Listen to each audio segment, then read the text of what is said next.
할렐루야. 한 주간도 평안하셨습니까? 우리 옆 사람과 악수는 하지 말고 눈빛으로 인사 한번 하겠습니다. 사랑합니다. 보고 싶었습니다. 아이고 정말 오늘 참 코로나가 지금 1,000명이 넘는다는 예상은 어느 정도는 했지만 실제로 눈으로 숫자를 확인하니까 가슴이 철렁 내려앉는데 그래도 이렇게 많이 오늘 그래도 오셨네요. 너무 감사하고요. 영상으로 들으시는 분들도 많을 텐데 영상으로도 여러분 딴 데 가지 마시고 왔다 갔다 하지 마시고 다 집중해서 끝까지 잘 들으시면 좋겠습니다. 오늘 말씀을 통해서 하나님의 은혜가 넘치기를 주의 이름으로 축원합니다. 우리 잠시 기도하겠습니다.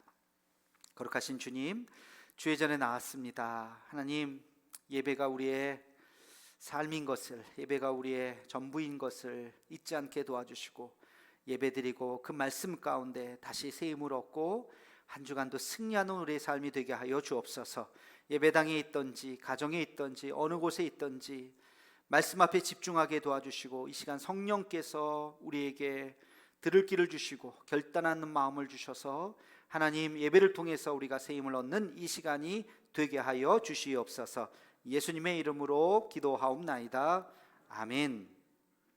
예수님의 선택, 오늘 마지막 시간 10번째 시간입니다. 우리가 복음서에서 예수님의 선택의 부분을 보는 이유가 있다고 말씀을 드렸어요. 예수님이 어떤 선택을 하셨는가, 그것이 예수님의 마음, 또 그것이 예수님의 정신, 그리고 그것이 우리 기독교의 본질과 연결되어 있기 때문에 우리가 예수님께서 공생애를 살아가시면서 어떤 선택을 했는지를 우리가 잘 눈여겨볼 필요가 있다고 말씀을 드렸죠. 마지막 시간은 제가 시리즈 설교 항상 그렇지만 좀 복습을 좀 해보도록 하겠습니다. 지금까지 이제 9번에 걸쳐서 예수님이 어떤 선택을 하셨는지 한번 잠깐씩 여러분 기억나시는 게 있고 또 혹시 안 나시는 거 있을지 모르겠는데 복습을 한번 해보죠. 첫 번째 예수님의 선택은 기도였습니다. 어디서 기도하셨나요? 공생애 시작하기 전에 광야에서 40일 동안 기도하셨어요. 그 기도, 어떤 일을 시작할 때 우리가 첫 번째 선택해야 되는 것은 다른 것이 아니라 기도라고 하는 사실을 말씀을 드렸습니다. 우리 그리스도인들은 언제 어디서든지 무엇을 할 때 제일 첫 번째 해야 할 일이 기도다. 하나님 앞에 나와서 기도하는 것이다. 이것을 우리가 잊어서는 안 된다. 두 번째는 자유였습니다. 언제 예수님께서 자유를 선택하셨나요?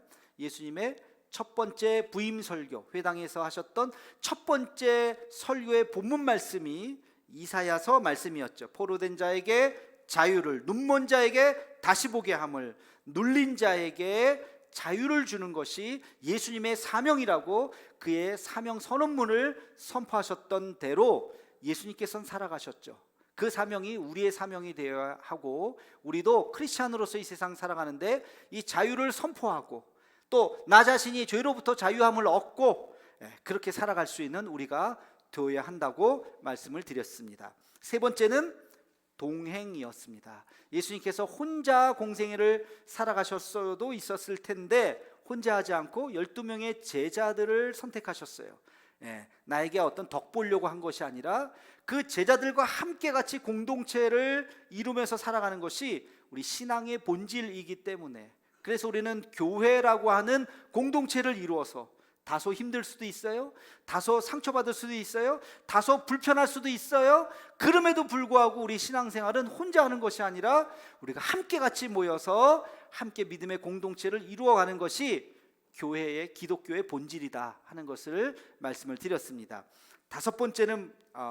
네 번째는 뭐였습니까? 사랑이었습니다. 안식일에 손 마른 자를 고쳐주셨어요. 바리새인들은 그것을 모세의 율법을 어겼다고 비난을 했습니다만 예수님의 판단은 그게 아니었죠. 율법이란 뭐냐? 율법의 완성이란 뭐냐? 그것은 사랑이라는 것입니다. 이것이 모세의 율법을 어긴 것이 아니라 오히려 모세의 율법을 완성시킨 것이다. 그가 힘들고 연약하고 아파하는 상황을 고쳐주신 것이 예수님의 마음이지요. 법보다 위에 있는 것이 주님의 사랑이라고 하는 것을 우리는 잊어서는 안 되는 것이죠. 다섯 번째는 뭐였습니까? 균형이었습니다. 예수님께서 오병이어의 기적을 베푸셨죠. 말씀을 듣고 집으로 빨리 돌아가서 빨리 밥 짓고 밥 먹으세요 한 것이 아니라 그들을 굶주려 하고 있는 그들의 모습을 안타까워 생각하면서 오병이어를 통해서 그들에게 배불리 먹이셨습니다. 이것을 통해서 예수님은 영혼과 육체에 대한 균형을 맞추고 있다는 것을 우리가 알 수가 있었죠. 그래서 교회와 가정의 균형, 또 신앙과 일의 균형, 그리고 말씀과 기도의 균형, 우리의 신앙생활에 한쪽으로 치우치지 않고 잘 균형감이 있는지를 우리가 살펴보아야 한다고 말씀을 드렸습니다. 여섯 번째 주제는 리추얼이었습니다. 우리 교회 처음으로 하는 성찬 예배가 있었기 때문이기도 하지만 예수님께서 십자가에 달려 돌아가시기 잡히시기 전날 마지막 제자들과 하셨던 것이 바로 성찬식이었죠. 떡과 포도주를 나눠주면서 이것은 내 몸이요 이것은 내 피다 말씀하시면서 이것을 기념하라고 말씀을 드렸습니다. 그래서 이 성찬식은 리추얼이라고 하는 것은 거룩한 습관이라는 것이죠. 반복하면서 계속하는 것이죠. 여러분, 하루를 시작할 때 경건한 습관이 있는지, 또 한 주를 시작할 때 경건한 습관이 있는지, 한 달을 시작할 때 경건한 습관이 있는지, 내 신앙에 그렇게 하나님 앞에 서는 그런 경건한 습관, 리추얼이 있는지를 우리가 살펴보아야 한다고 말씀을 드렸죠. 오늘같이 이렇게 일주일을 시작하는 첫날 일요일 주일날 아침에 주님 앞에 예배드리는 것이 이 예배도 리추얼이죠. 경건한 습관이죠. 하나님 앞에 예배드리며 한 주간 살아갈 수 있는 힘과 능력과 성령의 은혜를 덧입는 시간이 이 시간이 된 줄로 믿습니다.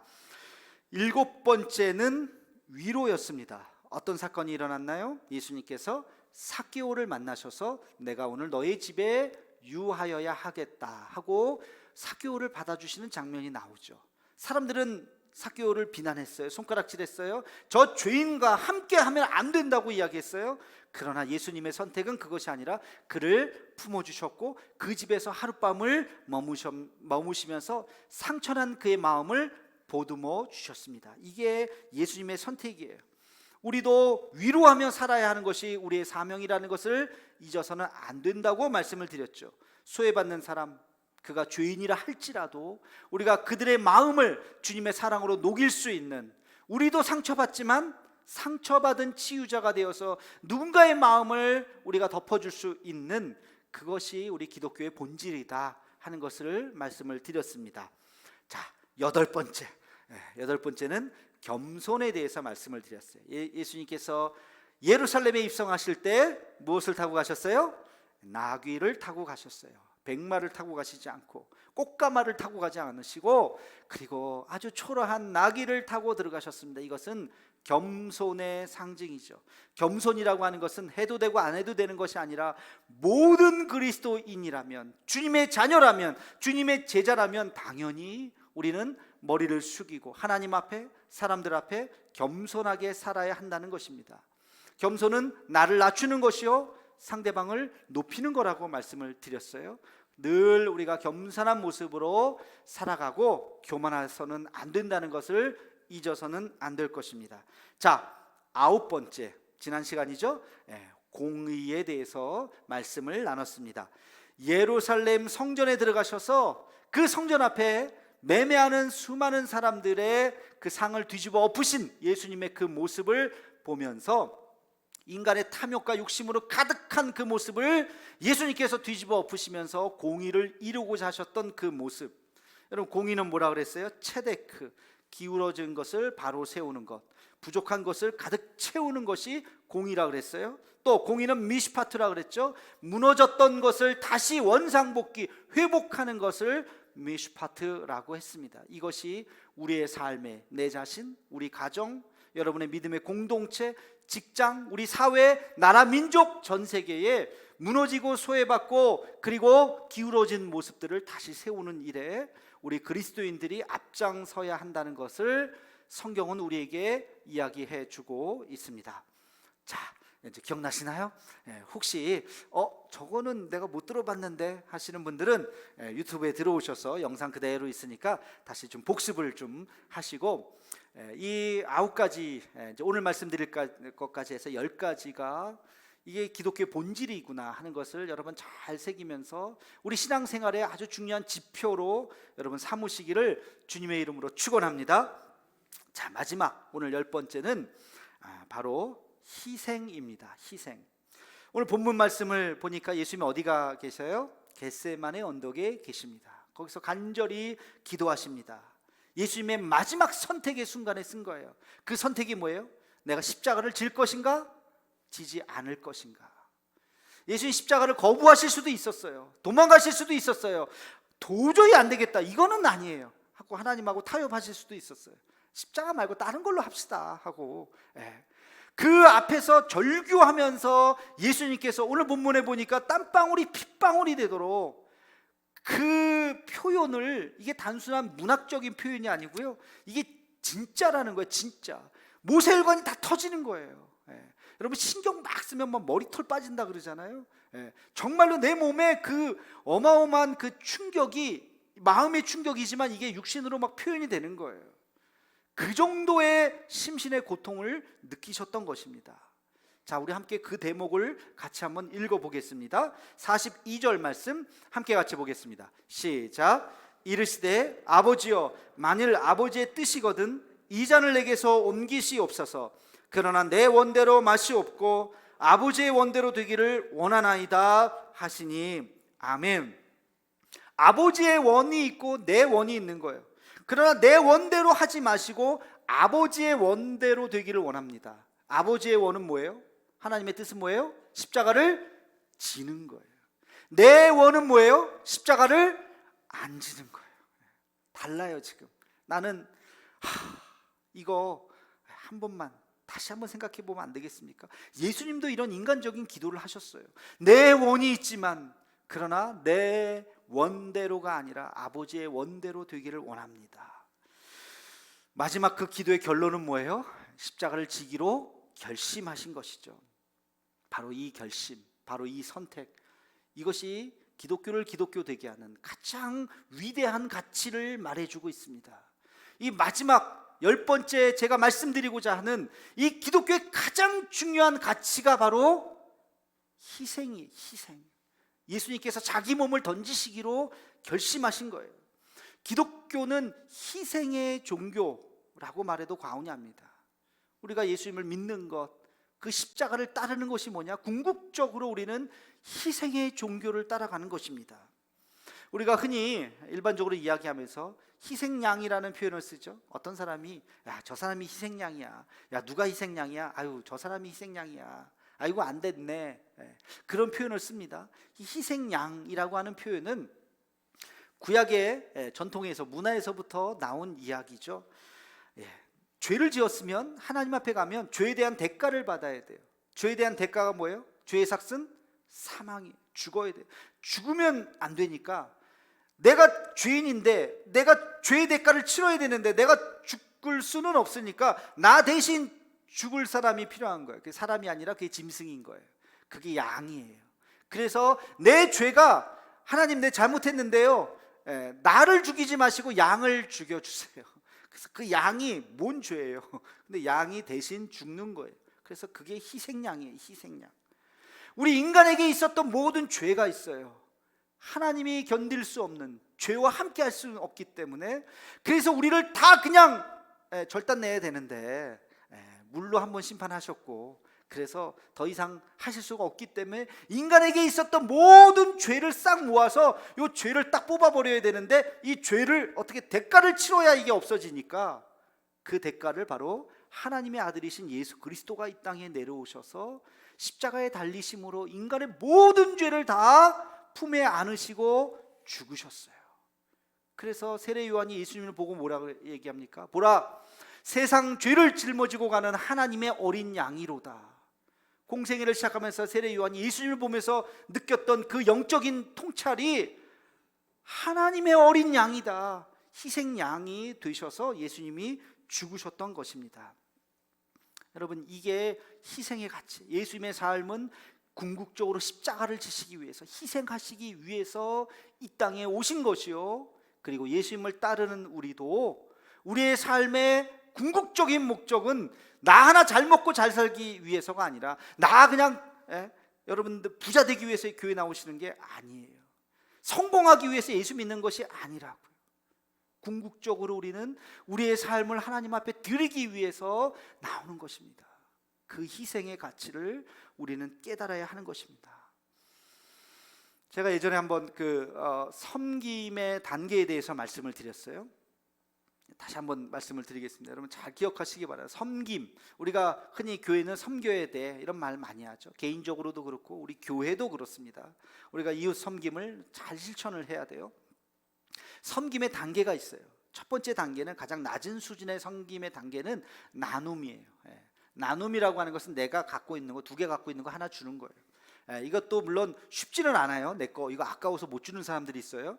그래도 마음만 먹으면 줄 수 있어요. 그렇죠? 우리 성탄절에 우리가 늘 하는 거 있죠. 크리스마스 예배 때 나오면 뭘 갖고 오라 그러죠? 제가 선물 하나 갖고 오라 그러잖아요. 뭐 양말이든지 뭐 그게 뭐 비누든지 뭐든지 장갑이든지 아무거나 집에 있는 거 갖고 오셔도 돼요. 깨끗한 거 새 거 있으면 갖고 오셔서 포장 이쁘게 해가지고 옆 사람하고 부담 없이 나누는 거예요. 나누는 것은 누구나 할 수 있어요. 마음만 먹으면 할 수 있어요. 가장 낮은 단계의 섬김입니다. 그 다음 단계의 나눔은 뭐가 있냐면, 섬김은 뭐가 있냐면 봉사가 있어요. 봉사. 근데 이것은 나눔보다는 조금 더 어려워요. 왜? 시간과 헌신을 해야 돼. 시간과 노동을 해야 돼요. 얼마 전에 우리가 연탄 나눔을 했어요. 연탄 나눔에 참여하실 분들 오세요 해가지고, 연탄 나눔에 참여하시려면 시간을 내야 돼요. 2시간 3시간 시간을 내야 되죠. 그리고 그냥 시간만 내면 되는 게 아니라 몸으로 가서 연탄을 막 날려야 돼요. 처음 하시는 분들은 아마 그날 허리 아프다, 어깨 아프다 막 그랬을 거예요. 이번에는 코로나 때문에 많은 가정 하지 못했지만 예전에 처음 할 때 6가정 7가정만 할 때 진짜 힘들긴 힘들더라고요. 그거 한 장씩 계속 나누는 게. 아무튼 이것은 봉사예요. 근데 이 봉사는요, 내게 쉬는 시간, 내게 남는 시간, 내 여가의 시간을 드리는 거예요. 그래서 힘들긴 힘들지만 그러나 2단계, 아직 높은 단계는 아니에요. 봉사는 시간을 내고 땀을 흘리지만 내 시간에 가운데 토막을 드리는 게 아니에요. 남는 시간, 쉬는 시간 덜 쉬고 하는 거죠. 세 번째 단계는 바로 헌신입니다. 헌신. 이것은 나를 드리는 거예요. 나의 시간을, 그냥 시간이야, 남는 시간을 드리는 것이 아니라 내 가운데 토막의 시간을 드리는 거예요. 그래서 그냥 노는이 가서 봉사하자, 이건 봉사지만 내가 지금 돈 벌어야 되는 시간인데, 내가 지금 일하면 일당이 얼마인데 그걸 멈추고 주님 앞에 나와서 헌신하는 거예요. 겉으로 볼 땐 똑같아요. 일하는 사람 모습을 보면 똑같지만 똑같지 않은 거예요. 질적인 차이가 있는 거예요. 예수님께서 왜 과부의 2렙돈을 보시면서 칭찬하셨을까요? 돈의 가치는 아무것도 아니에요. 2렙돈은 옆에 있는 사람은 10배, 100배의 돈을 드릴 수도 있어요. 그러나 예수님 보실 때 이 사람은 자기의 전부를 넣었다는 거예요. 돈의 액수가 중요한 것이 아니라 그의 삶을 온전히 드렸다. 이것은 질적인 큰 차이가 있다는 것입니다. 제가 예전에 있었던 교회에서 제가 외곽 교구를 맡았다 그랬어요. 거리가 먼 사람들끼리 이렇게 동서남북을 이렇게 묶어버렸어요. 그래서 한 교구를 이렇게 만들었어요.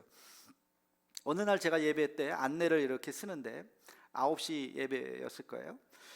쓰는데 이제 교인들이 막 5분 10분 전에 막 오시죠. 인사를 해요. 안내를 하는데 아무개 권사님 오셨네. 아유 집이 여기에서 가까워서 좋겠어요. 아이고 막 하하하 웃으면서 길 건너면 바로 아파트 거기서 사시니까 뭐 3분도 안 걸려, 2분도 안 걸려. 우리도 그런 분들 계시잖아요, 그죠? 그러니까 그분들 이렇게 오면 반갑게 인사하고 끝나요. 근데 우리 교구의 한 어르신이, 은퇴하신 분이 오시는 거예요. 제가 그분을 보는 순간 눈이 동그래졌어요. 추운 겨울날, 지금처럼 이렇게 추운 겨울날. 왜? 그분은 동두천에 살아요. 운전해서 오시는 게 아니에요. 대중교통을 이용해서 오세요. 자기 집에서 나와서 버스 탄 데까지 걸어가고, 버스 타고 지하철역에 가서 지하철 타고 와서 지하철에서 또 걸어와요. 차로 내가 신방을 갔었더니 1시간 반을 걸려요. 차로 가는데도. 그분이 지하철 타고 올라 그러면, 걸어서 올라 그러면 2시간 넘게 걸리는 거예요. 이 추위에 지금 9시 예배 5분 전에 지금 이 자리에 서기까지 이분이 최소한 7시 이전에 나왔다는 얘기예요. 그분들이 동시에 들어왔지만, 예배당에 동시에 예배드리러 들어왔지만, 한 분은 코앞에서 이렇게 1분 걸려서 걸어오신 분이고, 한 분은 2시간 3시간 전부터 준비해서 오신 분이에요.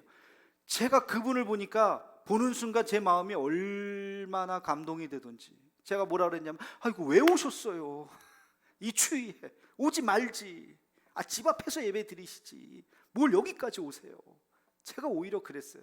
아유 그래도 목사님 교회 가고 싶어서 왔어요. 여러분, 앉아서 예배 드리는 모습은 똑같아요. 그냥 그 시간에 오셨구나. 그러나 제가 그 이면의 시간을 보니까 제 마음이 막 뭉클한 거예요. 저 운전해서 오면 차라리 따뜻하기라도 하지. 추운, 포항보다 서울은 춥습니다.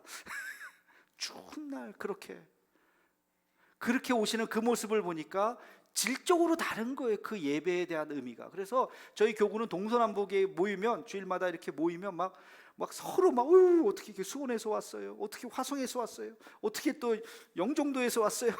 그러면서 자기들끼리 막 놀래요. 멀리서 왔다고. 은혜가 막 풍성합니다. 여러분, 이게 달라요. 이게 헌신이라고, 자기의 삶을 하나님 앞에 드리는 것입니다. 내 중심을 드리는 거예요. 질적인 차이가 있어요. 그러나 마지막 4번째 단계는 희생의 단계예요. 이거는 내 자신을 드리는 거예요. 내 자신을, 내 가진 것을 드리는 거예요. 내 고통을 드리는 것입니다. 예수님 때문에 당하지 않아도 되는데 예수님 때문에 당하는 내 고통을 드리는 거예요. 그리고 마지막으로 내 목숨을 드리는 것입니다. 목숨을 드리는, 이게 희생이라고요. 예수님이 십자가를 그래서 지신 것입니다. 세상은 이렇게 희생하는 자를 통해서 변화가 되는 것입니다. 세계의 역사가들이 이야기하는 세계의 어떤 역사의 변곡점, 어떤 사건을 통해서 세상이 변화됐는가, 모두가 공통적으로 이야기하는 가장 큰 사건을 하나 정하라면 그게 바로 예수님의 십자가의 사건이라는 거예요. 역사는 그것으로 나뉘어집니다. BC와 AD로 나눠지는 것이 그냥 나눠지는 것이 아니에요. 예수님의 그 사건으로 완전히 다른 세상이 됐어요. 여러분, 십자가의 사건은요, 시간적으로 따지면 만 24시간이 안 돼요. 목요일 저녁에, 바로 오늘 본문 이때 목요일 밤늦게 예수님께서 간절하게 기도하셨어요. 질 것인가 말 것인가, 진짜 그렇게 결정하시고 붙잡히셔서 신문당하시고 금요일날 아침 9시에 십자가에 달리셨죠. 오후 3시에 돌아가셨습니다. 그것으로 끝이에요. 만 24시간이 안 걸렸다니까요. 그 사건 하나로 온 인류의 역사는 완전히 변한 것입니다. 우리의 삶까지도, 저의 삶까지도, 여러분의 삶까지도 그 사건 때문에 우리의 인류의 역사가 달라진 것이죠. 여러분, 이 예수님의 이 십자가, 이것은 희생이죠. 그 한 분의 희생으로 온 역사는 완전히 변화되게 되었던 것입니다. 역사의 변곡점마다 그냥 역사가 바뀌는 것이 아니라 가만히 들여다보면 헌신과 희생과 눈물이 그 안에 있는 것입니다. 그래서 변하는 거예요. 우리 한국교회가 어떻게 이렇게 100여 년 만에 이렇게 큰 세계 유례를 찾아볼 수 없는 이렇게 큰 부흥을 이룰 수 있었을까? 이게 그냥 저절로 이렇게 된 거라고 생각하세요? 아니에요. 기독교 역사학자들이 대부분 공통적으로 이야기하는 것이 있습니다. 그게 뭐냐면 초기 선교사님들의 그 수준이에요. 퀄리티. 초기 선교사님들의 퀄리티가 완전히 달라요.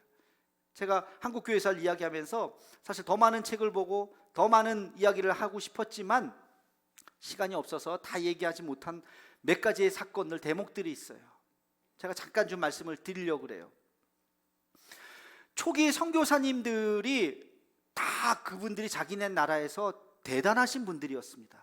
그냥 선교 안 가고 자기 나라에 살았으면 초상류층으로 살 수 있었던 분들이었어요.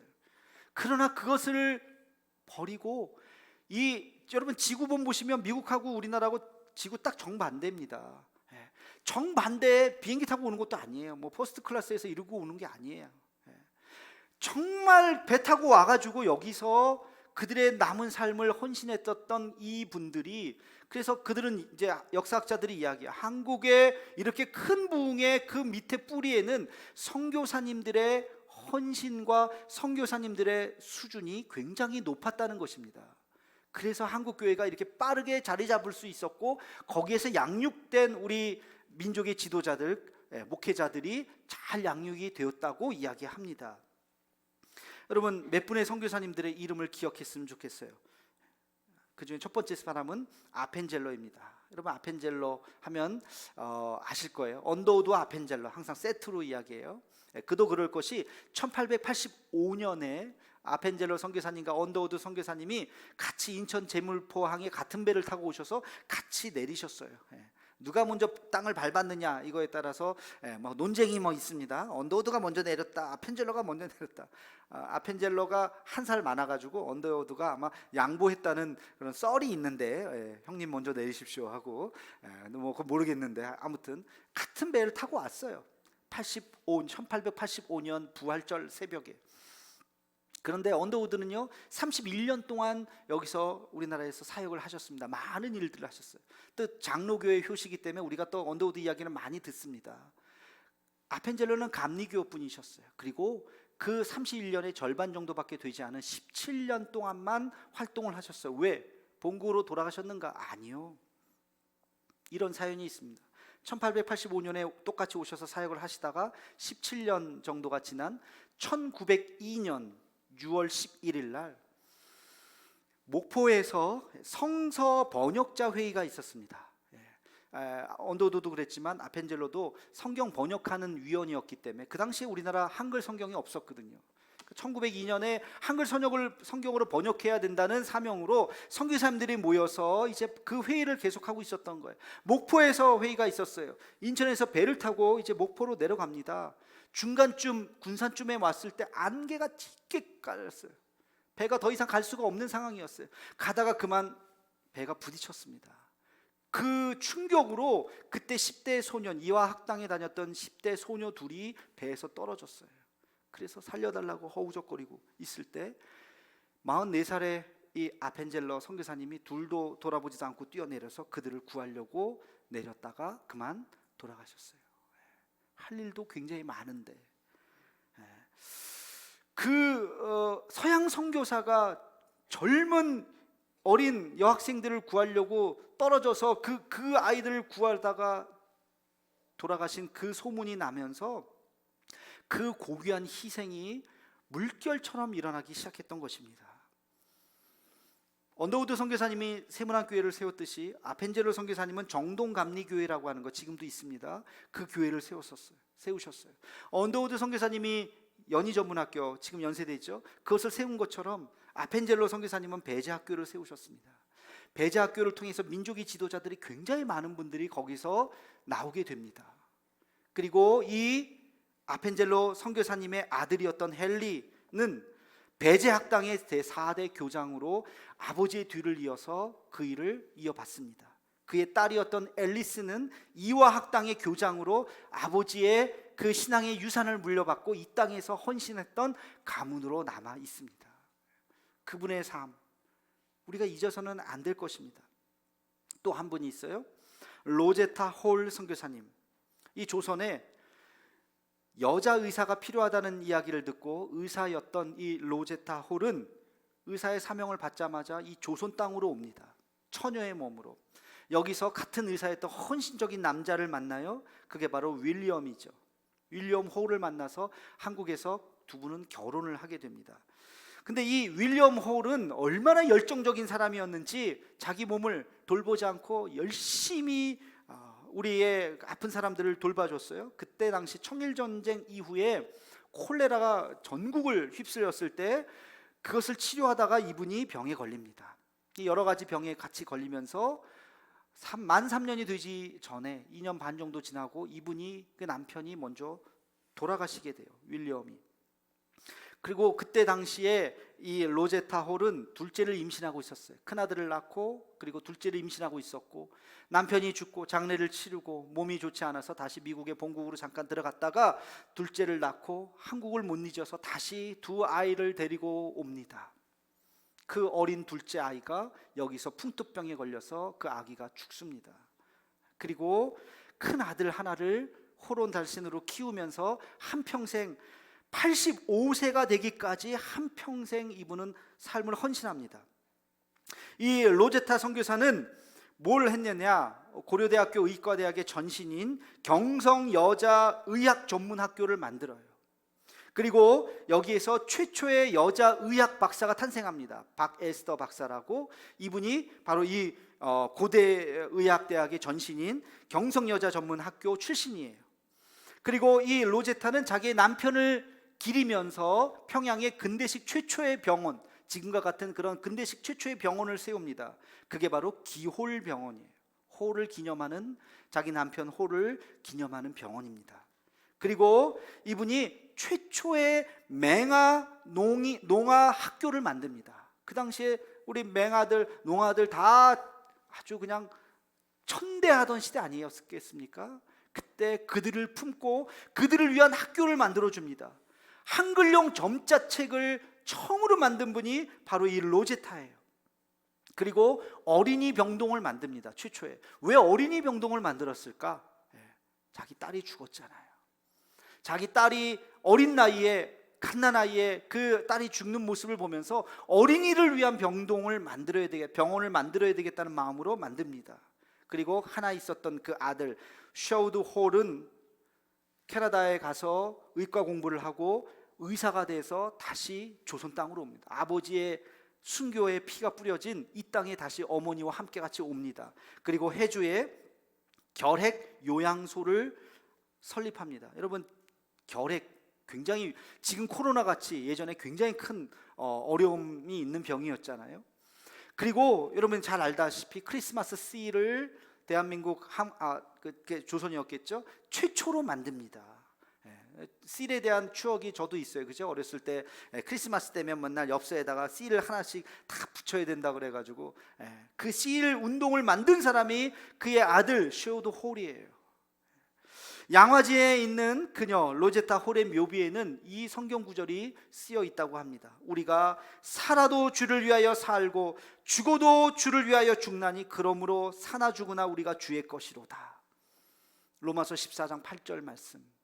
자기의 남편을 잃고 자기 어린 딸마저 잃고 자기가 한평생, 그러나 우리 조선 사람들을 위해서, 한국 사람들을 위해서 한평생 자기의 삶을 희생했던 이 헌신을 우리는 기억해야 할 것입니다. 마지막으로 한 분만 더 소개하겠습니다. 루비 캔드릭 선교사님. 1907년 24살의 꽃다운 나이에 처녀의 몸으로 이 땅에 옵니다. 하나님의 부름을 받고 24살에 와요. 선교사님들이 우리나라 와서 제일 먼저 뭘 할까요? 한글을 배워야지 뭐 말을 하고 소통을 하고 하잖아요. 그래서 서울에서 3개월 동안 한글을 배우고 개성으로 가서 5개월 동안 또 성경을 이제 한글을 배웁니다. 8개월 동안 한글을 열심히 배우던 그때에 갑자기 풍토병에 걸려요. 외국 사람들을 보면, 우리도 지금도 외국 가면 뭐 물 갈아 먹는다 해서 뭐 배탈 나고 뭐 그러잖아요. 지금도 그럴진데 100년 전에 생각해 보세요. 그래서 병에 걸렸는데 결국에는 그 병을 고치지 못하고 8개월 만에, 이 땅에 온 지 8개월 만에 죽습니다. 허망한 죽음을 경험해요. 근데 그 소식이 자기의 텍사스에 있었던 자기의 모교회에 소식이 전해졌겠죠. 그 젊은 루비 캔드릭이 한국에 가서 제대로 사역하지도 못하고 언어를 배우다가 8개월 만에 죽었습니다. 그 추모의 물결이 그 교회는 물론이고 그가 속했던 여러 가지 단체들, 모임들이 눈물로 기도하기 시작합니다. 그리고 그것에 대해서 한국을 기억하고 조선 땅을 기억하면서 그 순교의 피가 뿌려졌던 이 땅을 위해서 기도하자라고 하는 기도의 물결이 막 일어나기 시작해요. 그리고 미국에서 그 루비 캔드릭을 기억했었던 20명의 선교사님들이 이 땅에 옵니다. 그 사람을 기억하면서, 그 선교사님을 기억하면서, 마지막에 이분이 풍토병에 걸려서 막 사경을 헤매다가 잠깐 정신을 차렸었나 봐요. 자기 부모님에게 썼던 마지막 편지 글이 남겨져 있습니다. 죽기 직전에 쓴 이런 편지 내용이에요. 아버지, 어머니, 어쩌면 이 편지가 마지막일 수도 있습니다. 저는 이 땅에 저의 심장을 묻겠습니다. 바로 이것은 제가 조선을 향해 가지는 열정이 아니라 하나님께서 조선을 향해 가지신 열정이라는 것을 알게 되었습니다. 내가 이 병이 나아서 다시 미국 땅에 갈 수 없을 거라는 것을 직감하는 거죠. 나는 여기서 죽겠구나. 그러나 이 죽음이 아무것도 하지 못한 죽음이 아니라 내가 이 땅에 내 심장을 묻겠습니다. 나는 이 땅을 기억하겠습니다. 그러면서 이것은 내 열정이 아니라 하나님께서 이 민족 사람들을 얼마나 사랑하는지를 내가 봤습니다. 하나님께서 이 조선 사람들을 얼마나 사랑하는지를 내가 봤습니다. 그러면서 그것을 편지로 부모님에게 쓰는 편지에 남겼습니다. 지금도 그의 묘비에는 이런 글이 쓰여 있답니다. 양아진에 다 있거든요. 내게 1000개의 생명이 있다 해도 1000개의 생명 모두를 조선을 위해서 바치겠습니다. 이게 그의 묘비명이에요. 우리보다 나아요. 우리는 여러분들 중에서 다시 태어나면 내가 대한민국에서 절대 안 태어나, 이런 분들 계시죠? 근데 이 사람은 1000개의 생명이 있다 그래도 1000개의 생명 모두를 내가 조선을 위해서 바치겠습니다. 그게 그의 기도였어요. 8개월 제대로 사역하지도 못하고 언어 배우다가 돌아가신 이 8개월의 삶이 헛된 것일까요? 아니요. 이분들의 헌신이 있기 때문에, 삶을 드리는 희생이 있었기 때문에 오늘날의 한국 교회가 세워졌던 것이에요. 과거의 눈물 위에 오늘의 희망은 싹트는 것입니다. 여러분 성경 말씀 기억하시죠? 울며 씨를 뿌리는 자는 기쁨으로 그 단을 거두리로다. 울며 씨를 뿌리지 않으면 거둘 것이 없는 것이에요. 다음 세대에 우리가 무엇을 거둘 것인가? 오늘 우리가 눈물로 씨앗을 뿌려야 되는 것입니다. 우리의 희생과 헌신이 있어야 되는 것입니다. 그래야 다음 세대에 거둘 것이 있는 거예요. 우리는 지금 전 세대의 희생과 눈물을 거두고 있는 것이에요. 지금 우리가 헌신하지 않으면 다음 세대에 거둘 것이 없는 거예요. 누구나 다 할 수 있는 것을 희생이라고 말하지 않죠. 할 수 없는 것을 하는 것이 희생이에요. 그냥 일부를 주는 것이 희생이 아니에요. 전부를 주는 것이 희생이에요. 굉장히 부담스럽습니다. 이 희생의 삶은 제가 여러분에게 강요할 수도 없어요. 또 강요한다고 해서 여러분이 그것을 억지로 하지도 못할 겁니다. 그렇죠? 이건 누구에게 강요할 수 있는 것이 아니에요. 그러나 우리가 한 가지 기억해야 되는 것은 우리의 삶이 궁극적으로 무엇을 위한 삶인가? 남을 위한 삶이 되어야 한다는 것. 이것을 우리는 잊어서는 안 될 것입니다. 적어도 희생이라고 하는 가치는 기독교의 가장 고귀한, 가장 순결한 가치라고 하는 생각을 잊지 말고, 이 가치를 위해서 지금까지 생명을 던졌던 수많은 사람들의 희생과 그 목숨을 우리는 기억하고, 그리고 그런 삶을 우리가 닮아가도록 하나님 앞에 기도할 수 있는 우리 모두가, 저와 여러분이 되기를 주님의 이름으로 축원합니다. 기도하겠습니다. 사랑의 하나님, 예수님의 마지막 선택이 십자가 사건이었음을 기억합니다. 예수님의 그 선택은 희생이요, 그 결과는 인류의 구원이라는 것을 기억합니다. 주님, 우리도 걸어가야 할 십자가의 길을 기억하게 도와주시고, 지금 이 자리에서 내가 선택할 수 있는 희생의 길이 무엇인지, 주님 앞에 순종해야 하는 길이 무엇인지 깨닫는 우리 모두가 되게 하여 주시옵소서. 예수님의 이름으로 기도하옵나이다. 아멘.